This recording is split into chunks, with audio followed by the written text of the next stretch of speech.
తిరుమలలో భక్తులు క్షేమంగా కొండపైకి చేరేలా అటవీశాఖ చర్యలు చేపట్టింది. చిరుతల పర్యవేక్షణపై త్వరలో తిరుమలలో పర్యవేక్షణ సెల్ ఏర్పాటుకు నిర్ణయం తీసుకుంది. తిరుమల కాలినడకన మార్గాల్లో తరచూ చిరుతలు సంచరిస్తున్నాయి. పలుమార్లు భక్తులపై దాడి చేసిన ఘటనలు కూడా ఉన్నాయి. ఈ నేపథ్యంలో వన్యప్రాణులు స్వేచ్ఛాయుత సంచారం, భక్తుల రక్షణను దృష్టిలో పెట్టుకుని స్పెషల్ సెల్ ఏర్పాటు చేయనుంది అటవీశాఖ. శాటిలైట్ జీపీఎస్, అధునాతన కెమెరాలు, ప్రత్యేక సిబ్బందితో చిరుతల సంచారాన్ని ఎప్పటికప్పుడు పర్యవేక్షించనున్నారు.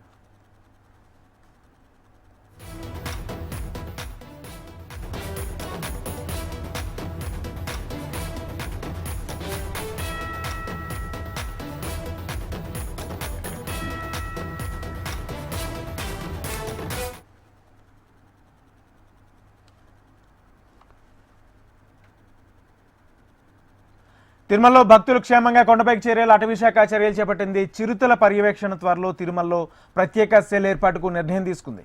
తిరుమల కాలినడకన మార్గాల్లో తరచూ చిరుతలు సంచరిస్తున్నాయి. పలుమార్లు భక్తులపై దాడి చేసిన ఘటనలు కూడా ఉన్నాయి. ఈ నేపథ్యంలో వన్యప్రాణుల స్వేచ్ఛాయుత సంచారం, భక్తుల రక్షణ దృష్టిలో పెట్టుకుని స్పెషల్ సెల్ ఏర్పాటుకు చేయనుంది అటవీశాఖ. ఇదే అంశానికి సంబంధించి పూర్తి సమాచారం మా ప్రతినిధి రామ్ అందిస్తారు. రామ్.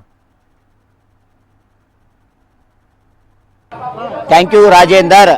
తిరుమల అటవీ శాఖకు సంబంధించి మనం చూసుకున్నట్టయితే ఒక ప్రత్యేకమైనటువంటి నిబంధనలు అయితే తీసుకుంటూ ఉన్నారు. ఈ చిరుత పులుల యొక్క బెడద ఎక్కువ కావడంతో కూడా అటవీ శాఖ అధికారులు ఒక నిర్ణయానికి వచ్చారు. తిరుమల 7వ మైలు ఏదైతే ఉందో ఆంజనేయ స్వామి విగ్రహం వద్ద ఒక ప్రత్యేక సెల్ చిరుతపుళ్లకు ఏర్పాటు చేయాలనేటువంటి నిర్ణయానికి అయితే కూడా వచ్చినట్టు మనకు తెలుస్తుంది. ప్రస్తుతం మనం తిరుపతి అలిపిరి పాదాల మండపం అంటే అలిపిరి కాలినడకన తిరుమలకు వెళ్ళేటువంటి ప్రాంతంలో ఉన్నాము.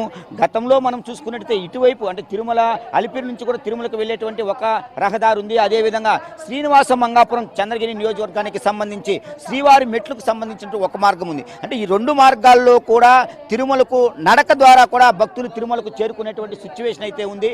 ఈ నేపథ్యంలో చిరుతలు ఇటీవల ఎక్కువగా కూడా ఈ యొక్క శ్రీవారి భక్తుల మీద కావచ్చు, అదేవిధంగా తిరుపతిలో కూడా నిత్యం సంచరిస్తున్నటువంటి సిచ్యువేషన్ ఉంది.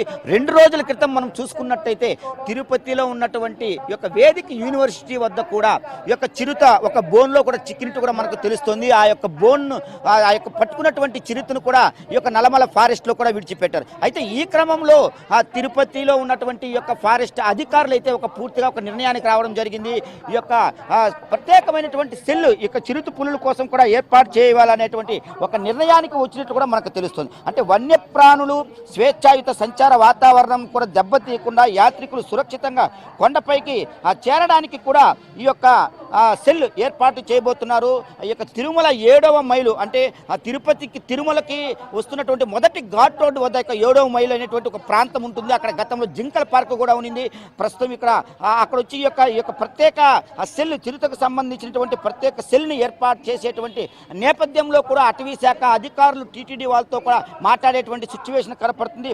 దీనికి సంబంధించి ఈ యొక్క శాటిలైట్ కావచ్చు, జీపీఎస్, అధునాతన కెమెరాలు వంటి వ్యవస్థలతో కూడా చిరుత పులుల పర్యవేక్షణ ప్రత్యేక బృందాలను కూడా ఏర్పాటు చేసేటువంటి అంశం ఉంది. గతంలో మనం చూసుకున్నట్టయితే ఈ యొక్క 7వ మైలు వద్దనే పూర్తిగా కూడా ఒక చిన్నారిని భక్త బృందం వెళ్తూ ఉంటే, కుటుంబానికి సంబంధించిన భక్త బృందం వెళ్తూ ఉంటే కూడా ఆ యొక్క చిన్నారిని చిరుత పులి ఏదైతే ఉందో నోట కరిచి తీసుకెళ్లి చంపేసినటువంటి సిచ్యువేషన్ ఏదైతే ఉంది. అంటే ఇటువంటి జరిగినటువంటి యొక్క సమస్యలు ఏవైతే ఉన్నాయో చిరుత పులుల మీద, వీటన్నింటి సంరక్షణ నేపథ్యంలో అంటే చిరుత పులులకు ఎటువంటి ఇబ్బంది కలగకుండా, అదేవిధంగా తిరుపతి నుంచి తిరుమలకు కాలినడకన వెళ్ళేటువంటి భక్తులు ఏవైతే ఉన్నారో వాళ్ళందరికీ కూడా ఎటువంటి ఇబ్బంది తలెత్తకుండా, ఒకవైపు వన్యప్రాణి చట్టాన్ని కూడా ఉల్లంఘించకుండా, అదేవిధంగా ఈ యొక్క భక్తులు ఎవరైతే ఉన్నారో సురక్షితంగా తిరుమలకు వెళ్ళి శ్రీవారిని దర్శించుకునేటువంటి పూర్తి నేపథ్యం కలిగించేటువంటి నేపథ్యంలో కూడా ఒకవైపు ఫారెస్ట్ అధికారులు ఈ యొక్క ప్రత్యేకమైనటువంటి చిరుత సెల్లును కూడా ఏర్పాటు చేస్తున్నారు. దీనికి సంబంధించి అత్యాధునికమైనటువంటి కెమెరాలను కూడా ఏర్పాటు చేస్తున్నారు. మన 7వ మైలు తిరుమల వచ్చేటువంటి డౌన్ రోడ్లో 7వ మైలు వద్ద అంటే మొదటి ఘాట్ రోడ్లో కూడా ఈ యొక్క సంస్థకు సంబంధించినటువంటి కార్యాలయాన్ని కూడా ఏర్పాటు చేసేటువంటి నేపథ్యంలో కూడా పూర్తిగా సన్నాహాలు జరుగుతున్నాయి. Rajender. Right, thank you Ram.